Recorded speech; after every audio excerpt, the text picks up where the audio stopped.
Olá, seja muito bem-vindo ao meu canal. Eu sou o Elton Cardoso e é com alegria que eu venho trazer para vocês mais uma obra e hoje um conto de fadas muito especial aqui na nossa biblioteca. O meu filho Theo gosta muito.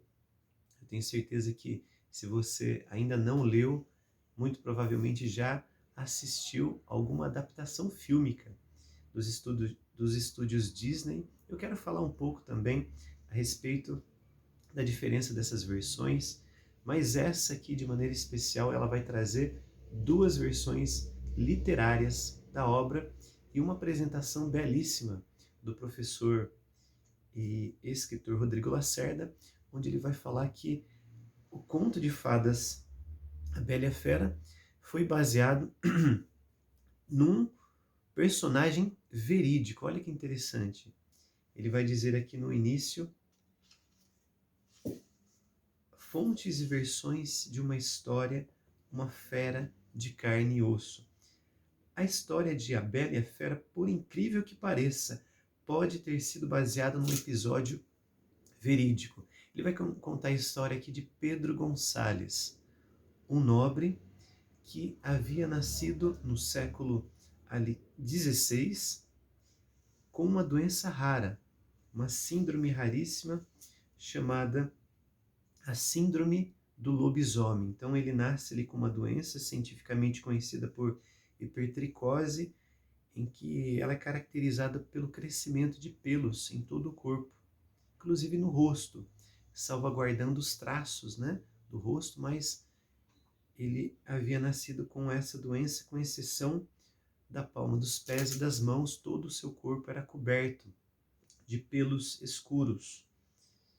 E muito provavelmente foi a fonte inspiradora para as duas escritoras aqui, a escritora original, que é a Madame Villeneuve, de 1740, portanto ali no século XVIII nós teremos essa primeira versão, e a segunda versão em 1756 por Madame Beaumont. E olha que interessante, essa história vai narrar para nós um personagem que todos nós já tivemos algum contato com pessoas assim. Talvez você seja assim muitas vezes, como eu sou. Nós somos inclinados a vivermos de aparência. Essa é a mensagem central da obra. J.K. Chesterton, ele vai fazer uma análise belíssima e também inesquecível a respeito dos contos de fadas na sua incrível obra Ortodoxia. Aqui a minha versão é da editora Eclésia, fica a minha recomendação. Eu farei posteriormente, em breve, farei uma análise também desse livro, pelo menos de alguns capítulos. Gosto muito do capítulo 5 também, que vai falar sobre os paradoxos do cristianismo, mas o capítulo 3 vai dizer aqui a ética do país das fadas.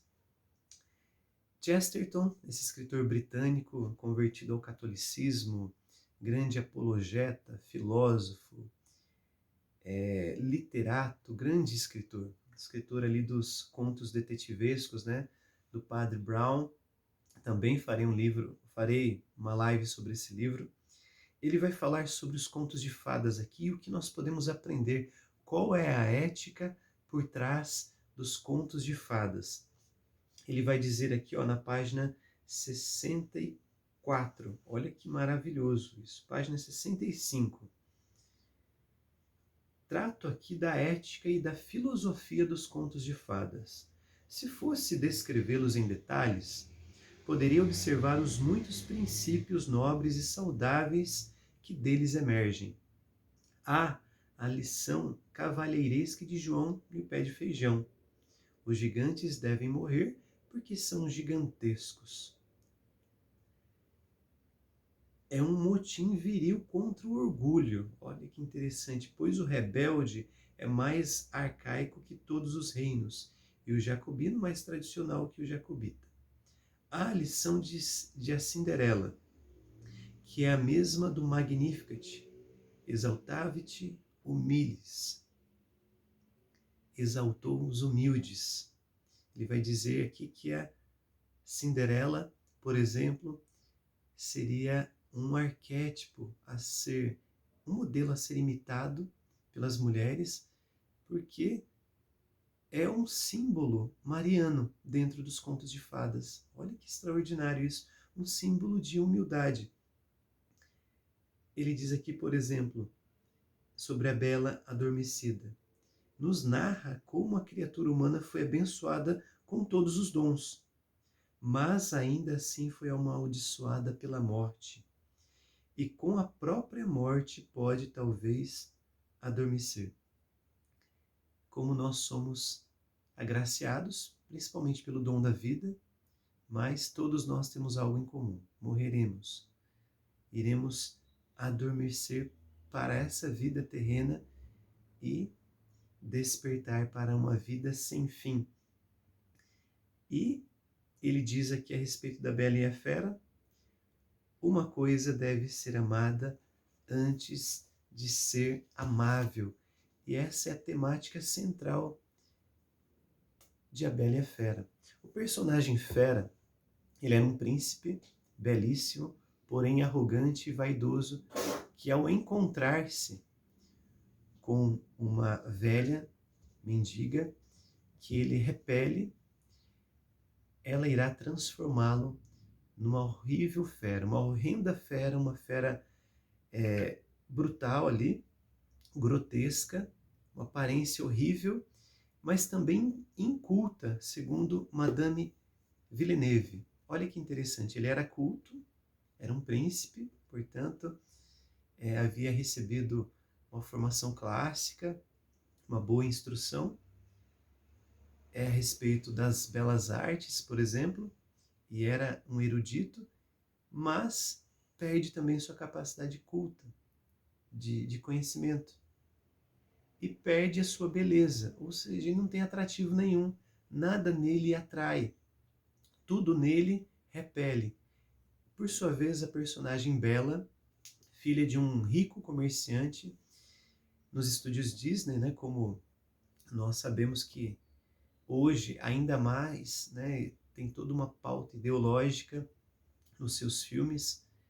Não recomendo nenhum filme atual da Disney, todos são muito enviesados nas suas pautas ideológicas, são danosos para qualquer criança e para nós adultos que não temos essa chave de leitura que eu tento apresentar aqui no canal a cada vídeo.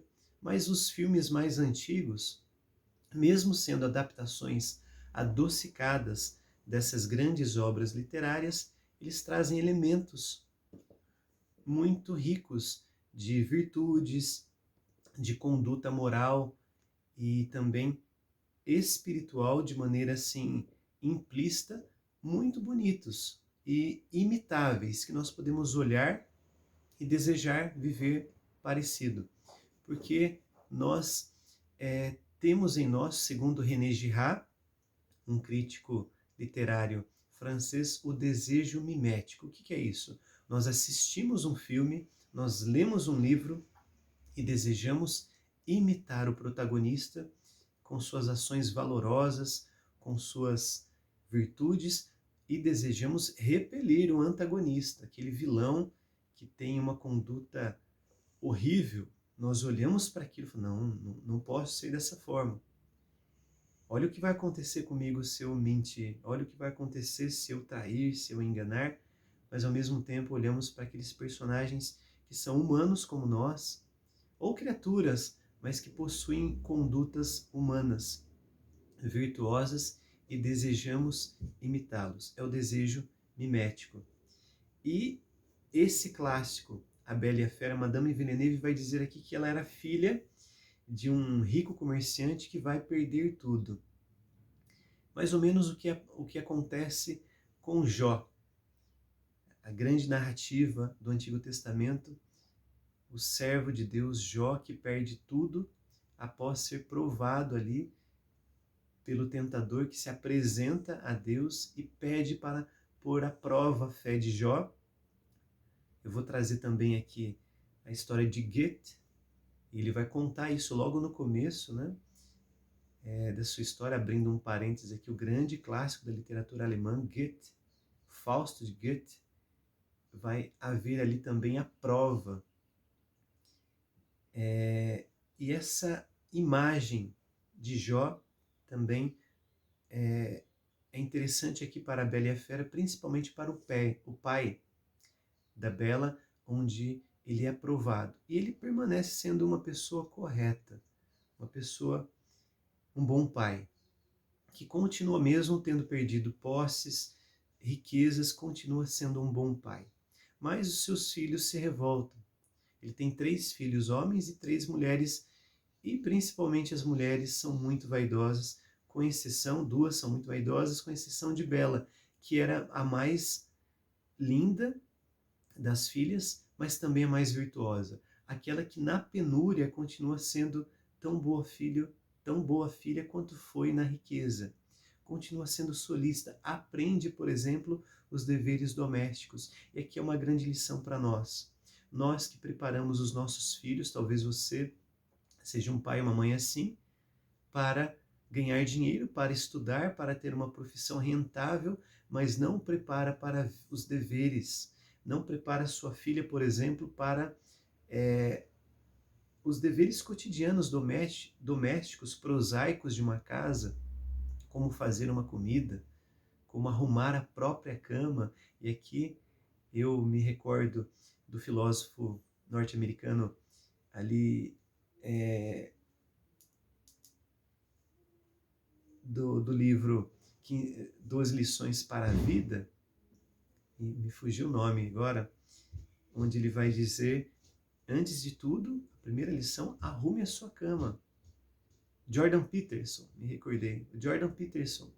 Antes de tudo, arrume a sua cama. Antes de começar qualquer atividade, arrume a sua cama. Coloque ordem ao seu dia a partir da ordem da sua cama. Isso é bom para nós, pessoas humanas, como vai dizer também São José Maria Escrivá. Faz o que deve, está naquilo que você faz. E Bela foi essa filha prendada, que foi aprendendo. Uma vez rica, mas virtuosa, na penúria, ela também vai aprender a fazer os afazeres domésticos e vai ser ridicularizada pelas irmãs. Mas quando seu pai sai a trabalho e por conta de uma tempestade acaba parando num lugar para se abrigar, e ele percebe que esse lugar é um castelo que parece inabitado. Pernoita nesse castelo e no dia seguinte colhe uma rosa do jardim para levar para Bela, que pede apenas uma rosa. Todas as filhas querendo coisas, mas Bela me diz: pai, se o senhor puder, me traga então uma rosa. Muito humilde, ela pede uma rosa e o pai não se esquece de colher essa rosa, mas é surpreendido pela fera. A fera que está à espreita daquele pai e o repreende, dizendo que ele será prisioneiro do castelo por conta deste roubo, deste abuso, por ter pernoitado sem ordem no seu castelo e ter roubado uma de suas rosas. Mas aquele pai, contando que tem filhos que o esperam em sua casa, a fera que ainda existe na sua alma elementos humanos, portanto, consegue minimamente se compadecer daquele pai e permite que ele retorne à sua casa e se despeça dos seus filhos. Ele faz isso. Mas Bela, ao ouvir a história daquela fera que quer prender o seu pai no castelo, ela não permite que seu pai regresse. Ela fala: não, pai, eu voltarei e permanecerei com a fera no seu lugar. E assim acontece. A contragosto do seu pai, Bela volta e vai morar com aquela fera. E aquela fera, ela vai se tornando cada vez mais próxima da Bela, percebendo a sua beleza não apenas exterior, porque ela é realmente muito bonita por fora, mas principalmente pelo mundo interior de Bela, por suas virtudes.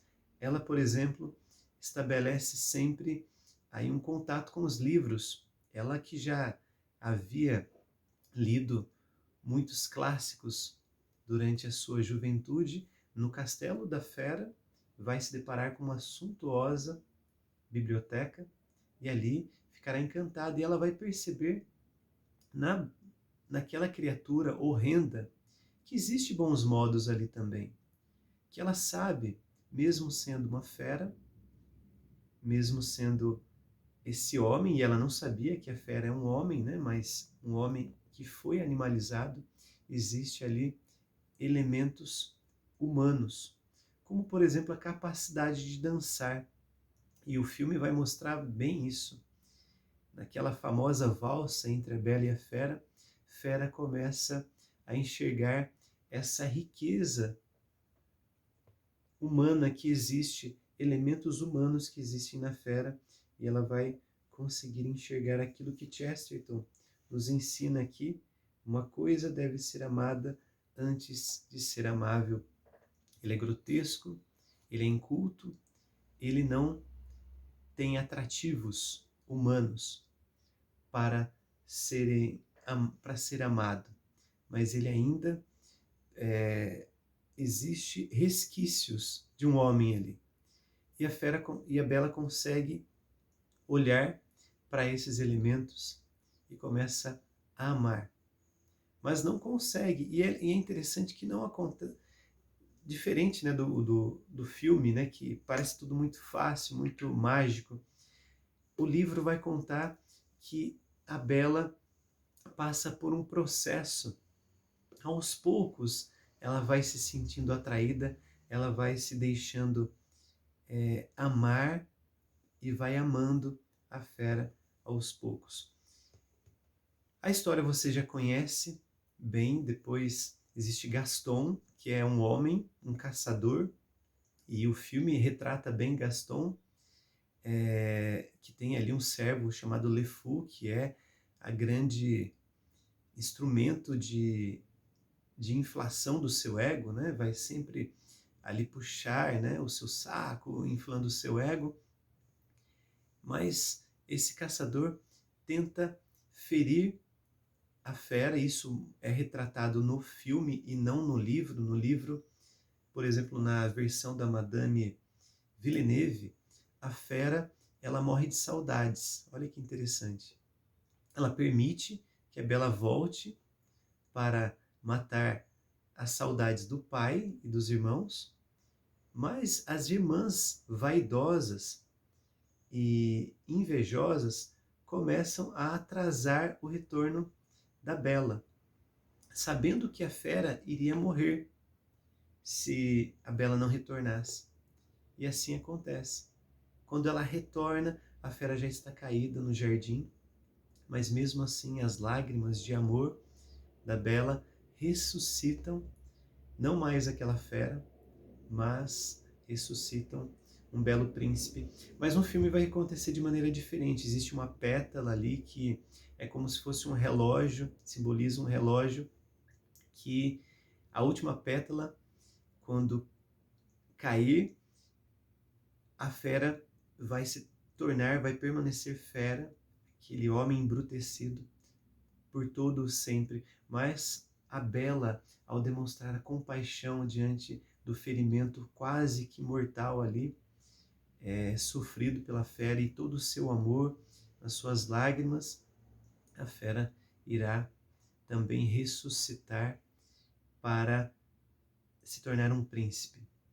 E é interessante que nós somos chamados a formar, a educar o nosso imaginário com histórias assim, e a contar essas histórias para os nossos filhos, para que nós saiamos dessa superfície, dessa visão apenas epidérmica das coisas, da realidade.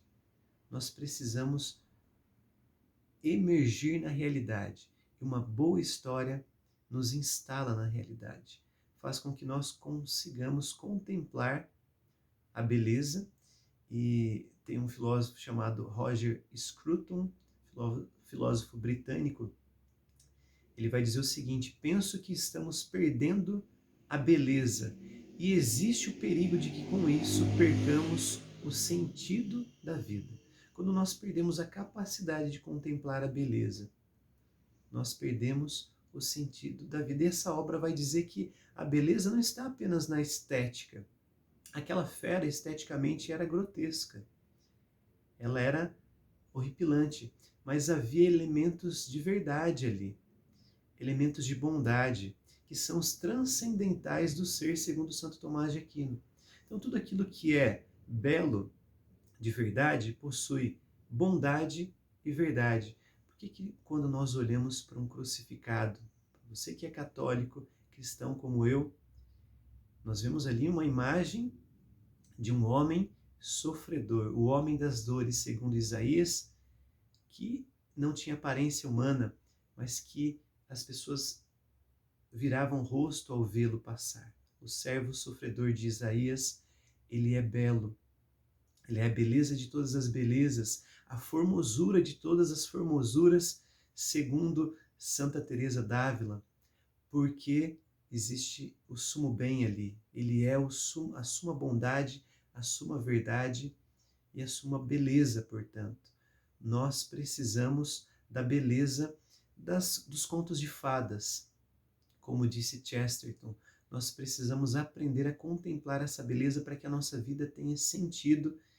E se você quer que os seus filhos, os seus alunos, os seus netos, se você quer ter cada vez mais uma vida repleta de sentidos, contemple a beleza, aprenda essa chave de leitura que as obras clássicas possuem. Continua comigo aqui no canal, curta esse vídeo, compartilhe ele com outras pessoas, para que nós possamos cada vez mais disseminar essa chave de leitura da beleza nas obras literárias, que são também transcendentes, portanto, nos tornam homens e mulheres muito melhores ao fechar o livro. Um forte abraço e até o próximo vídeo.